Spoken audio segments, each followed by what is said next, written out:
2026 বিশ্বকাপ সামনে রেখে ব্রাজিল দলে নেইমার জুনিয়র থাকা না থাকা নিয়ে ফুটবল বিশ্বে চলছে ব্যাপক জল্পনা। সর্বশেষ আপডেট অনুযায়ী মাঠের লড়াইয়ে ফিরতে নেইমারের আরো অত্যন্ত 10 দিন সময় লাগবে। ইনজুরি পরবর্তী ধকল কাটিয়ে উঠতে এবং শতভাগ ফিটনেস ফিরে পেতে তাকে এই সংক্ষিপ্ত বিশ্রামে রাখা হচ্ছে। বিশেষ করে গুরুত্বপূর্ণ ম্যাচগুলোতে ইনজুরি ঝুঁকি এড়াতে তাকে নিয়ে কোনো তাড়াহুড়ো করতে চাইছে না ক্লাব ও জাতীয় দলের ফিজিওরা।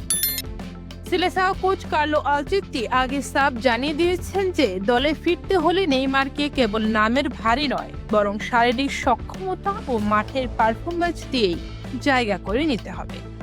রদ্রিগো এবং তরুণ তুর্কি এস্তেভাওর চোটজনিত সমস্যার কারণে বর্তমানে ব্রাজিলের আক্রমণ ভাগে যে অভিজ্ঞতার ঘাটতি তৈরি হয়েছে তা পূরণে নেইমারের উপস্থিতি এখন সময়ের দাবি।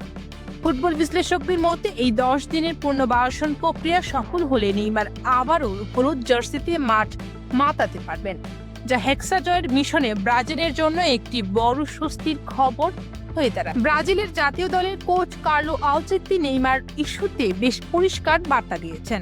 তার মতে নেইমার জুনিয়র কেবল তারকা খ্যাতির জুড়ে দলে ফিরবেন না, দলে জায়গা পেতে হলে তাকে পুরোপুরি ফিট এবং ম্যাচ রেডি হতে হবে। আলচেত্তি বলেন, আমরা নেইমারের গুরুত্ব জানি, কিন্তু কোনো ঝুঁকি নেওয়া হবে না। সে যখন শতভাগ প্রস্তুত থাকবে তখনই তাকে দলে নেওয়া হবে। কোচের এই অবস্থান থেকে বোঝা যাচ্ছে ব্রাজিল টিম ম্যানেজমেন্ট নেইমারের দীর্ঘমেয়াদী ফিটনেসকে অগ্রাধিকার দিচ্ছে। ফলে বিশ্বকাপের মতো বড় আসরের আগে তাড়াহুড়ো না করে ধীরে ধীরে তাকে ফিরিয়ে আনার পরিকল্পনাই এখন সিলেসাওদের মূল লক্ষ্য।